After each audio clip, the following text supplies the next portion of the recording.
জন্মদিনে চমকপ্রদ এক দৃষ্টান্ত স্থাপন করলেন শামিলাবাস নিম্ন বুনিয়াদী বিদ্যালয়ের শিক্ষক নবীন আগরওয়াল।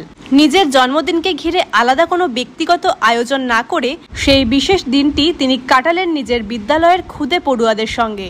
ছোট ছোট পড়ুয়াদের ভালোবাসায় ভেসে গিয়ে আবেগঘন হয়ে পড়েন তিনি। এই দিন সকাল থেকে স্কুলে উৎসবের আবহ। 100 জন ছাত্রছাত্রী একটিও অনুপস্থিত না থেকে হাজির হয় এই আনন্দঘন মুহূর্তের সাক্ষী হতে।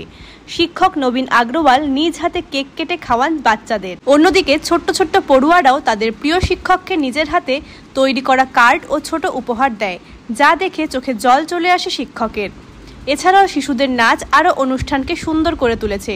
এই অনন্য উদ্যোগের অংশ হিসেবে শিক্ষকের তরফ থেকে স্কুলে আয়োজন করা হয় মধ্যাহ্নভোজেরও। মেনুতে ছিল ভাত, ডাল, সবজি, পাঁপড়, চিকেন, মাছ ও চাটনি। আর পড়ুয়াদের মুখে ছিল আনন্দের ঝলক।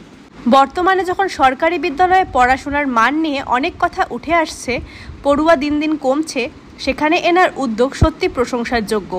পড়ুয়াদের বিদ্যালয়মুখী করতে তিনি বিভিন্নভাবে নাচের মাধ্যমে, পড়ুয়াদের সাথে খেলাধুলোর মাধ্যমে বন্ধুসুলভভাবে মেশে পাঠদানকে আনন্দদায়ক করে তুলেছেন। সেখানকার অভিভাবক এনার ওপর দারুণ খুশি।